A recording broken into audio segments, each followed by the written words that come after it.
ضرورت ہوتی ہے، لیکن اکانومیز میں سیمی اسکلڈ لوگوں کی بھی یا ان اسکلڈ لوگوں کی بھی بعض اوقات ضرورت ہوتی ہے. وہ اس پہ کیسے کام کیا جائے، جو انہانسڈ اسٹریٹجک ڈائلاگ ہے ہمارا، اس میں اس پہلو کو بھی لایا جائے گا.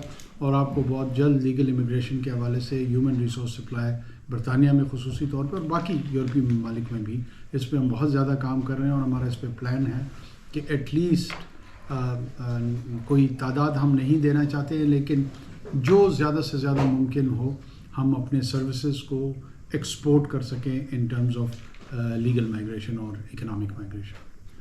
جب پرائم منسٹر صاحب آپ سے پہلے شہباز شریف صاحب نے جب وہ پرائم منسٹر تھے، انہوں نے کہا تھا کہ وہ ایسی انہوں نے ایکسیس انفارمیشن تک کہ انہوں نے کہا تھا کہ جو 9 مئی کو جو اٹیکس ہوئے تھے پاکستان ملٹری پہ، اس وقت وزیر اعظم نے کہا تھا کہ وہ جو کرنٹ ملٹری لیڈرشپ ہے اس کے اوپر وہ اٹیکس ہے. کیا آپ ان کی اس اسسمنٹ سے اگری کرتے ہیں کہ جو 9 May attacks were actually directed at Pakistan current military leadership? اور کسی اسٹیج پہ اگر آپ کامنٹ کر سکیں جو ہردیپ سنگھ نجر کا اسٹیٹ اسپانسرڈ مرڈر ہوا ہے کینیڈین سوائل پہ.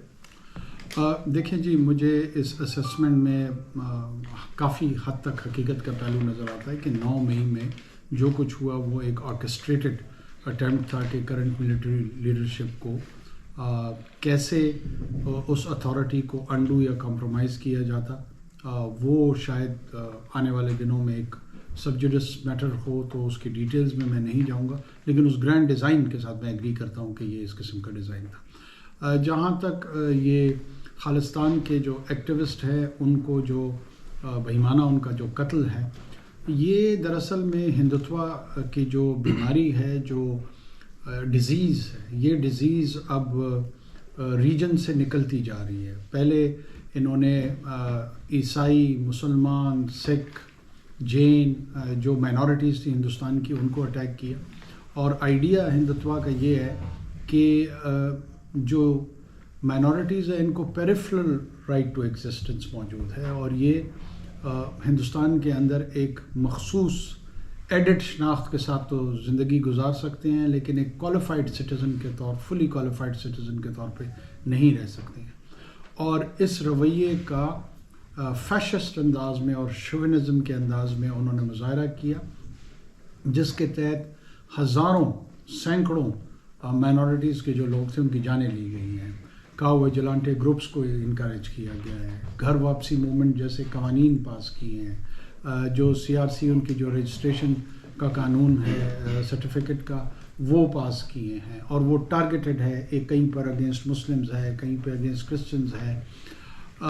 اسی کانٹیکس میں اب یہ ریجن سے اس کا سپل اوور بڑھ کے جو ہے نا وہ ویسٹرن ہیمسفیئر پہ آ رہا ہے، جہاں پہ نارتھ امریکہ، کینیڈا اور یورپ بھی میں سمجھتا ہوں آنے والے دنوں میں اس کو ایک ٹینجبل خطرہ ہوگا RSS کے اس آؤٹ لک میں، جس انداز میں یہ لوگ سیاست کو لے رہے ہیں.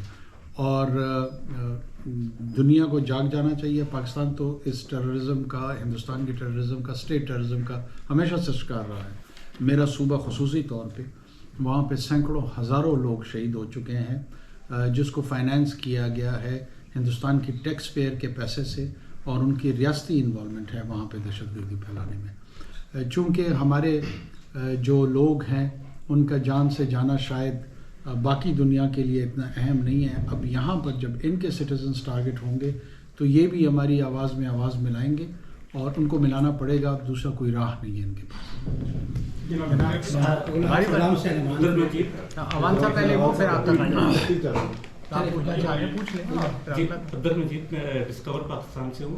میرا سوال یہ ہے کہ بہت سارے لوگ یہاں پہ یہ کہتے ہیں کہ الیکشن ٹائم پہ نہیں ہونے، تو آپ کتنے پر امید ہیں کہ آپ الیکشن کروائیں گے؟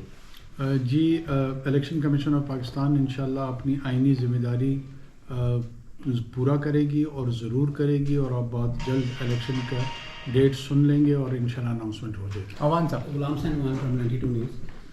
میرا کوشچن یہ ہے کہ آج کل بہت زیادہ میڈیا پہ بھی، سوشل میڈیا پہ لوگ یہ تقاضا کر رہے ہیں کہ وابڈا کے اگر 3 لاکھ ملازمین ہیں تو وہ فری یونٹ استعمال کرتے ہیں، تنخواہ بھی لیتے ہیں. تو کیا ایسا کوئی کرائٹیریا بنا سکتے ہیں کہ سرکاری ملازمین، چاہے وہ ججز ہوں، چاہے کوئی MPs ہوں، اور یہ وابڈا والے، یہ اگر ان کو ختم کر دیا جائے تو ایک اسٹیٹ کے اوپر برڈن کم ہو جائے؟ اور دوسرا چھوٹا سا یہ سوال ہے، کیا نواز شریف سے شہباز شریف صاحب کی ملاقات ہوئی ہے؟ یہ بھی خبر کر رہی ہے. دیکھیں جی، میری کسی سیاسی رہنما کے ساتھ، کسی سیاسی جماعت کے ساتھ کوئی ملاقات نہ ہوئی ہے، نہ یہاں آنے کا مقصد سیاسی ملاقاتیں کرنے تھا۔ میں یہاں پر خصوصی طور پہ صرف اور صرف حکومتی اور ریاستی جو امور ہیں ان کو سر انجام دینے کے لیے یہاں پر اور UNGA میں گیا تھا۔ باقی جہاں تک اس کا تعلق ہے بلز کا، اس کو مانیٹائز کرنا، ڈسکورس کو پرائیویٹائز کرنا، یہ پورا پلان ہمارا انشاءاللہ موجود ہے اور بہت جلد اس کے رزلٹس بھی آپ کو دکھائی دیں گے۔ اس پر آلریڈی ہم کام کر رہے ہیں۔ آپ پوچھ رہے تھے سر سنن نیوز سے ہوں، میرا نام مشتبہ علی شاہ۔ یہ بتائیں کہ جو آپ کا نگران سیٹ اپ ہے، آپ اس کے وزیر اعظم ہیں، تو اس وقت آپ کی حکومت کو کون سے بڑے چیلنجز ہیں جن کا آپ کو سامنا کرنا پڑ رہا ہے؟ اکنامک اس کے علاوہ ہمارا کوئی چیلنج نہیں ہے۔ اس سے نمٹنے کے لیے کوئی ہے کہ مطلب؟ دیکھیں جی، SIFC ایک آنسر ہے جس کے لیے ہمارے پاس لیجسلیٹو بیکنگ موجود ہے۔ پرائیویٹائزیشن ہمارے ایجنڈا پہ ہے۔ ڈومیسٹک انویسٹرز، ہم چاہیں گے کہ لوگ لیجیٹمیٹ انداز میں، قانونی انداز میں ویلتھ کریشن کریں، پیسہ بنائیں، اور ہمارا کام صرف ان کو ٹیکس کرنا ہے کہ ہم ان کو ٹیکس کریں اور اس ٹیکس کے پیسے سے ہم ہسپتال بنا سکیں، اسکول بنا سکیں، سروس ڈیلیوری کی طرف جا سکیں۔ یہ رشتہ استوار کرنا ہے ریاست اور شہریوں کے بیچ میں، سٹیزنز اور اسٹیٹ کا یہ سوشل کانٹریکٹ ہم ٹرانسلیٹ کرنا چاہیں گے۔ عرفان دنیا ٹی وی سے سوال سر، نگران صاحب آپ کی ذمہ داری ہے کہ صاف شفاف الیکشن ہونے چاہیے، تو بتائیے گا کہ آپ کی نگران صاحب نے کون سے ایسے میجر لیے ہیں کہ جس طرح 2018 میں بڑی پارٹی کی طرف سے بڑا الزام لگا کہ سسٹم کو بٹھایا گیا اور ایک خاص پارٹی کو بتایا گیا، تو کون سے ایسے میجر لیے ہیں کہ صاف شفاف الیکشن جو ہونے جا رہے ہوں گے، اور دوسرا پاک فوج کی زیر نگرانی ہی ہوں گے، اور ساتھی ہے نا، پھر باقی رہ جائیں گے نا، ایسے برا لگتا ہے۔ اور دوسرا پاک فوج کے زیر نگرانی ہوں گے، یہ الیکشن کمیشن آف پاکستان کے زیر نگرانی ہے، اور اس میں اسسٹنس کے لیے کیئر ٹیکر حکومت موجود ہے۔ کیئر ٹیکر حکومت کی انسٹرکشنز ہوں گی جہاں جہاں جس گورنمنٹ باڈی کی ضرورت ہوگی، military, paramilitary, civil law enforcement agencies, ہم ان کو انسٹرکشنز پاس کریں گے کہاں اسسٹ کرنا ہے۔ یہ ماڈل ہوگا۔ صاف اور شفاف کو یقینی بنانے کے لیے دیکھیں، آپ کے پاس ڈومیسٹک آبزرورز ہوں گے، آپ کے پاس انٹرنیشنل آبزرورز ہوں گے۔ مختلف سیاسی جماعتیں ہمیشہ فاؤل پلے جو ہے وہ ٹرائی کرتی ہیں، یہ ہمارے سیاسی کلچر کا حصہ ہے، اس سے گھبرانے کی کوئی بات نہیں ہے۔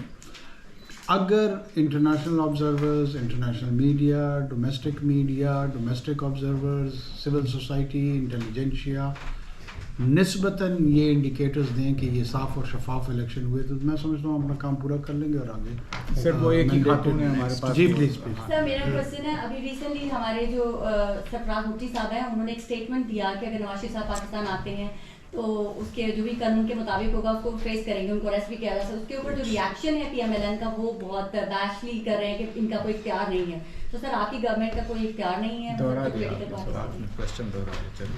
جواب سر اس کو آپ پہلے دے چکے ہیں، آگے اس کا جواب انہوں نے کہہ دیا ڈومیسٹک نہیں جناب۔ مغل ہم نیوز سے ہوں سر، میرا سمپل کوشچن یہ ہے کہ کیا چیئرمین PTI عمران خان کے بغیر انتخاب ہو سکتے ہیں؟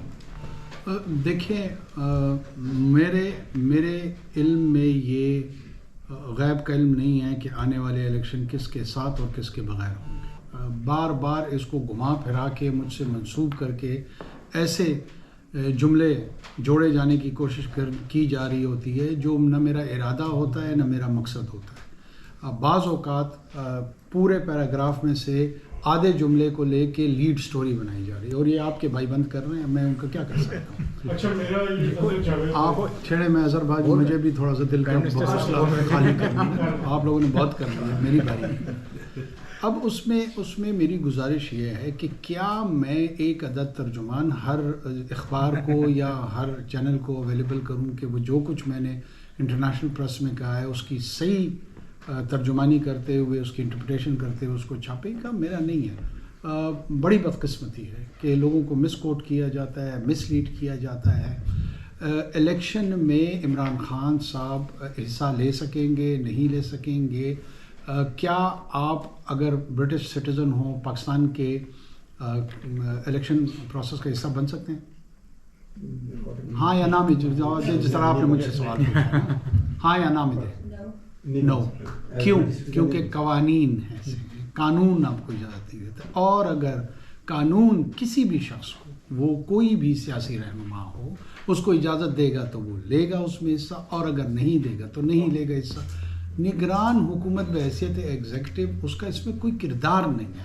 جو نقطہ لوگ نہیں سمجھ پا رہے ہیں وہ یہ ہے کہ یہ سارے معاملات قانونی ہیں، سیاسی نہیں ہیں، انتظامی نہیں ہیں.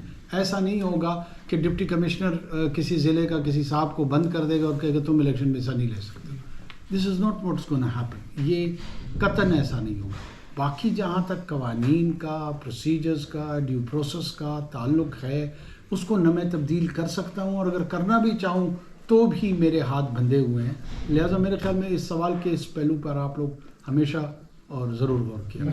وہ سیکنڈ لاسٹ کوسچن. دیکھیں، جو پنجاب میں بینائی کے حوالے سے میں راستے میں ہی تھا تو ہیلتھ منسٹر نے مجھے اس پہ اپڈیٹ کیا ہے، اور وہ چیف منسٹر پنجاب کے ساتھ کوآرڈینیشن میں ہیں، اور بہت سارے میڈیکل سٹور سے وہ مخصوص انجیکشن جو ہے نا اس کو ریموو کر دیا گیا ہے، اور انکوائری بیٹھی ہوئی ہے کہ کس نے اس طرح کی غفلت برتی ہے.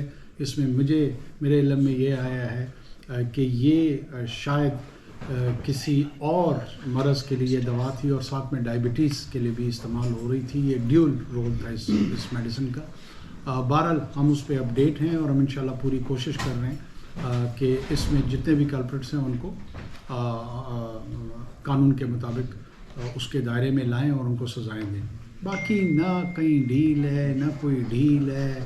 یہ دیکھیں، میڈیا کو وہ بھوکا ہے، اس کو کچھ نہ کچھ چائے اوپر لگائی فوڈ چاہیے ہوتا ہے، اور وہ اس طرح کی اسپیکولیٹو خبریں جو ہیں نا وہ اس کا حصہ ہوتی ہیں. تو میں اس کو اس سے زیادہ کی اہمیت نہیں دیتا. بہرحال پاکستان میں ہر وہ ملزم جو مجرم بن جائے، جو کنوکٹ ہو جائے، اس کو ضرور سزائیں ملیں گی. یہی ایک نارمل ریاست کا فنکشن ہے. اگر یہاں پر کوئی جرم کر دے، ٹیکس چرا لے، کوئی اور جرم سرزد اس کو ہو، اس پہ الزام آئے اور عدالت اس کو مجرم گردان دے، تو کیا اس کو سزا ہوگی یا نہیں ہوگی؟ اس طرح آخری سوال.